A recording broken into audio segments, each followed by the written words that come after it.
chaîne YouTube. J'espère que vous allez bien. Bienvenue à toutes les nouvelles personnes et salut à toutes les personnes qui sont là déjà depuis longtemps. Donc aujourd'hui, on est dans une nouvelle vidéo où je suis venue vous parler d'un de mes complexes, de quelque chose on va dire, qui me tient vraiment à cœur. C'est la première fois que je vais m'ouvrir comme ça et parler de quelque chose de très très personnel. Bon, j'ai l'habitude de parler de ma vie en story time, mais là, c'est quelque chose qui m'a vraiment beaucoup affecté quand j'étais jeune. Et aujourd'hui, je vais vous donner un peu les petits conseils et comment faire face à vos complexes. Je pense que vous allez apprécier les vidéos aussi d'autres youtubeurs qui participent à la même lancée de parler de ces complexes. Et cette initiative a été lancée par Eva.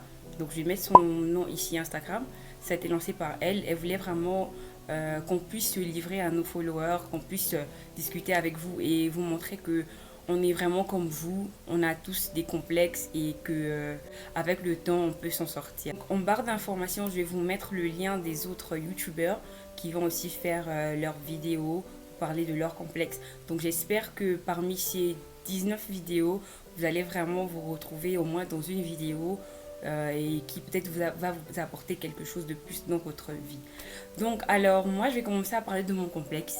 Alors c'est quelque chose qui a commencé quand j'étais jeune. Excusez-moi parce que je regarde par terre parce que c'est gênant pour moi de parler de ça. Donc j'arrive même pas à regarder la caméra, non. C'est trop gênant en fait. Bon, je me lance. Donc c'est quelque chose qui a commencé quand j'étais plus jeune. J'avais l'âge de 9 ans. Donc, alors il faut savoir une chose, c'est que quand j'étais petite, j'étais vraiment très très très chaude. Mes parents me frappaient beaucoup, ça je peux vous dire. En tout cas, je pense que de tous mes frères, j'étais la personne à qui on a le plus frappé en fait. Parce que moi, on m'a vraiment donné des coups, des trucs horribles. Je sais pas si vous avez vu souvent des images sur Facebook où on vous demandait par exemple de choisir avec quoi vos parents vous ont tapé. Bah moi, j'ai tapé avec presque tout. Et ma star phare, c'était la ceinture. Donc, la ceinture me connaît, je connais la ceinture. Donc, ma mère, vraiment, c'était la personne la plus dure dans la maison. Elle, vraiment, pour un rien, on te frappait. Donc, vraiment, depuis mon enfance, j'ai été vraiment corrigée, quasiment tout le temps. Et c'est quelque chose qui m'a pas affectée en tant que telle, mais ça m'a quand même affectée parce que, à un moment donné, vu que j'étais tellement chaude, j'ai dû me calmer parce que la bassie, c'est quelque chose, je vous assure. Donc, en me calmant, les voies et moyens de pouvoir m'échapper, m'évader de toutes ces bastilles, de toutes ces engueulades à chaque fois qu'on me réprimandait. Donc, je voulais vraiment m'évader. À un moment donné, je ne sais pas si vous avez la même chose que moi, vous étiez en mode ah, moi j'ai trop envie de changer de famille parce que cette famille, elle me saoule complètement. Donc, j'étais vraiment comme ça. Et pour vraiment m'évader, j'ai eu ce qu'on appelle un tic.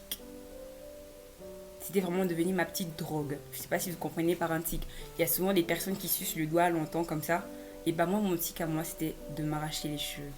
Et m'arracher quels cheveux? Les cheveux des tempes. Donc c'était vraiment ma petite drogue à moi personnelle. Quand vraiment j'allais pas bien, j'étais là, je me tirais les cheveux, je me tirais les cheveux. Et j'ai fait ça pendant près de 9 ans. Jusqu'à aujourd'hui, même souvent, je le fais vite fait. C'était vraiment ma drogue. Ça me permettait de pouvoir m'évader, de penser à autre chose, à me dire que bon, peut-être plus tard, quand je serai grande, j'aurai une meilleure vie, je vais partir de cette famille, on me fait souffrir, etc.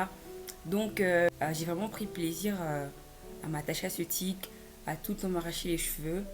Et c'est à l'âge de 15 ans que c'était devenu très compliqué pour moi.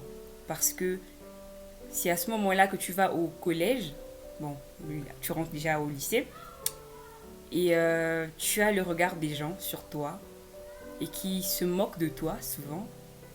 Il y a des personnes qui vont même te dire en face, mais regarde, tu as les bémoviens, comme on dit chez nous, les bémoviens, tu as une chute, donc tu as une alopécie grave. Et chez moi, c'était vraiment énorme, ça me prenait vraiment quasiment presque toute, bon pas toute la tête, mais vraiment une très grande partie parce que ça se voyait vraiment. Et donc même mes parents ne comprenaient pas pourquoi je m'arrachais les cheveux, pourquoi à chaque fois je me tirais les cheveux. Bah, c'était juste ma petite robe où je pouvais m'évader, je pouvais penser à autre chose. Vraiment, je suis une grande cinéaste, hein. Quand je vous dis comment je commence à créer un jeu là, c'est parce que je suis tout le temps en train de réfléchir, je m'évade. Toute la première, j'ai commencé à acheter les boîtes de cirage pour chaussures, je sais pas si vous connaissez, pour colorer les chaussures. Et je le mettais sur mes tempes. Je ne savais pas que ça allait encore aggraver la situation parce que ça a vraiment attisé les moqueries. Les gens m'appelaient même maman cirage. C'est souvent des amis même qui me le disaient, mais en mode, ils se moquaient de moi, mais je savais pas que ça m'affectait réellement parce que moi je rigolais aussi, je faisais genre ouais, ah ouais, je suis maman cirage et tout. Mais c'était vraiment vraiment horrible parce que les gens voient ce qu'ils voient en fait. Ils ne savent pas ce que vous avez à l'intérieur. Ils ne peuvent pas se dire qu'elle n'est pas bien dans sa peau. Elle sait elle a cette alopécie là. Et le fait de tout le temps parler, c'est gênant en fait. Donc ça s'aggravait jusqu'en terminale parce que je le mettais tout le temps. C'était horrible. Je tachais les draps. Vous imaginez, je passais vraiment des heures à la douche à me mettre le cirage, à me fabriquer un corsage avec le cirage. Et c'est vraiment quelque chose qui m'a vraiment fait très mal. Ça, personne ne l'a su. Bon, ma famille, certains le savent que elle est saoulée, mais je sais pas comment dire. J'arrive pas à pleurer en face. Bon, souvent je pleure, mais j'arrivais pas à pleurer en face. Je partais dans la douche, je pleurais parce que je me disais, bah voilà, les gens, ils aiment voir que les gens sont juste bien. Et quand t'as juste un petit truc, bah ils se mettent à se moquer de toi pour un rien, alors qu'ils savent même pas que peut-être la personne traversait quelque chose de difficile. Et jusqu'à aujourd'hui, c'est un peu légèrement ma petite drogue où quand je réfléchis beaucoup, je tire les cheveux. Bon, aujourd'hui, ça va, je fais maintenant lentement, mais à l'époque, c'était grave, c'était horrible. Et c'était saoulant qu'à chaque fois on me le rappelait. J'ai quasiment passé tout mon lycée, on a tellement parlé de mes chutes de cheveux que j'en pouvais plus et je ne me mets plus en tant que tel. Donc, il fallait que je fasse quelque chose pour que les gens ne s'intéressent pas à ça. Donc, c'est là où ça a commencé. J'ai commencé avec. Je sais pas si vous avez regardé mes autres story time. Je dansais, je faisais des choses vraiment pour que les gens s'intéressent à moi. Pas pour mes chutes en fait. Vraiment qu'ils se disent qu'elle est quand même bien, elle fait des trucs bien. Là, elle a une chute, mais ok, ça va, on zappe sur ça. Mais c'était vraiment un petit combat personnel pour moi de me dire qu'il faut que je fasse quelque chose pour que les gens oublient complètement ce petit complexe là, enfin ce qu'ils voient de moi et que pour moi ça ne devienne pas un gros complexe. Et dès que j'ai eu mon bac, je me suis assumée complètement. Je me suis dit, bon écoute, j'arrête avec le cirage, j'arrête avec les préjugés des gens. Sincèrement, j'en peux plus, je suis fatiguée, je suis étouffée totalement. Donc j'ai commencé à suivre un petit traitement de cheveux.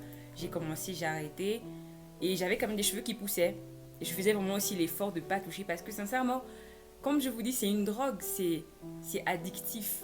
C'est-à-dire, je ne peux pas m'arrêter de toucher ma tête. Aujourd'hui, je mets des perruques, ok, et ça me permet de ne pas les toucher.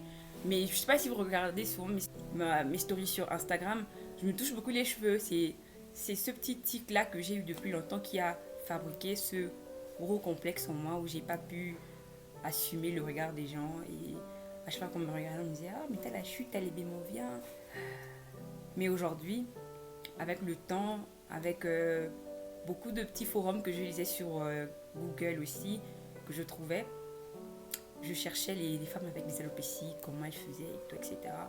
J'ai même appris qu'on peut te faire même une chirurgie où on peut t'implanter les petits cheveux. Donc c'est un peu, on va dire un peu mon projet aujourd'hui dans ma vie, que quand je serai un peu milliardaire, je vais me faire planter mes cheveux ici sur les tempes parce que c'est vraiment quelque chose qui m'a vraiment beaucoup affecté. Ça, les gens ne le savent pas. Et je suis sûre que les personnes qui sont amies à moi, qui ne savaient pas, vont découvrir ça aujourd'hui. Ils vont se dire, mais en fait, on se moquait de Cécile, mais elle se sentait vraiment pas bien dans sa peau. Et je pleurais. Ça, personne ne le savait. Je pleurais en cachette parce que je me disais, pourquoi montrer aux gens que je pleure en fait. Donc voici pourquoi la plupart du temps je suis tout le temps joviale, je rigole avec tout le monde pour cacher ça. Mais il faut savoir que les gens sont comme des porcelaines en fait, c'est-à-dire il suffit d'un rien pour les casser. Donc faites vraiment attention à ce que vous dites, apprenez à connaître les gens et dites-vous qu'on a tous un complexe, on a tous quelque chose qui nous affecte profondément et faites attention à comment vous vous moquez de vos amis. Parce que le plus dur aussi, c'était vraiment le fait que mes propres amis se moquaient de moi. Je ne les en veux pas aujourd'hui parce que je me dis que je ne leur ai pas dit. Je leur ai pas dit que bah voilà, c'est quelque chose qui m'affecte. Donc, ils rigolaient avec. Et c'est passé comme ça. Après, il y a aussi eu mon œil, puisque je louche souvent. Donc, c'était un peu passé de ma chute de cheveux à mon œil. Mais pour mon œil, c'était vraiment quelque chose que j'assumais. Et j'étais vraiment en mode, non, mon œil, il me permet de tricher. Donc, si je veux te regarder ta copie, je regarde. Mais ça a failli être aussi un complexe plus tard pour moi parce que on a fait que tout le temps me le rappeler, que tu as un œil qui ne regarde pas bien tout droit, etc. Donc c'est des petites choses où les gens se vexent facilement, où les gens se frustrent facilement. Donc faites vraiment attention à ce que vous dites aux gens.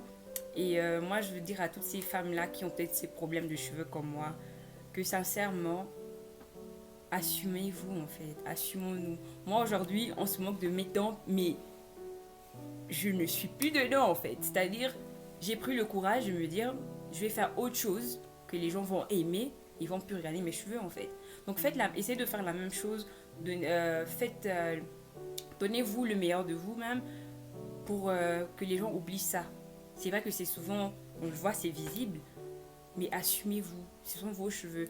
Il y a des gens qui ont des problèmes de cheveux, c'est pas de votre faute en fait. Parce que moi, longtemps, j'ai toujours pensé que c'était de ma faute. Je me suis dit, oui, aujourd'hui, j'ai ça parce que c'est de ma faute. Certes, c'était vraiment de ma faute, mais dites-vous que c'est la vie. C'est votre vie. Donc, vous pouvez faire ce que vous voulez de votre corps, de vos cheveux, de ce que vous êtes. Sincèrement, pensez qu'à vous.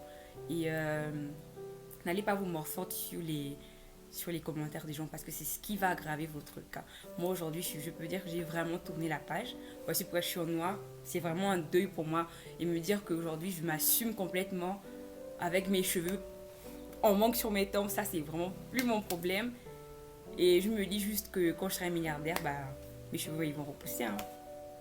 Donc voilà, j'espère que vous avez aimé cette petite vidéo. Je vous ai parlé de mon petit complexe de façon originale.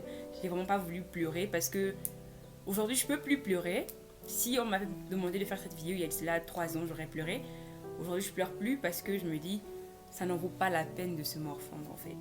Donc, j'espère que par cette petite vidéo, vous allez trouver en vous le meilleur de vous-même pour que vous puissiez passer à autre chose. S'il y a des choses qui vont vraiment affecter, pensez à autre chose et aller de l'avant.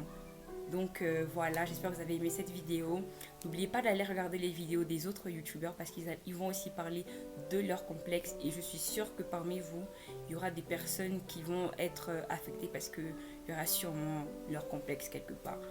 Donc voilà, merci beaucoup pour toutes les personnes qui ont regardé cette vidéo. N'oubliez pas de vous abonner comme d'habitude. N'oubliez pas de commenter, de liker et de partager. Donc on se revoit pour une prochaine vidéo. À bientôt.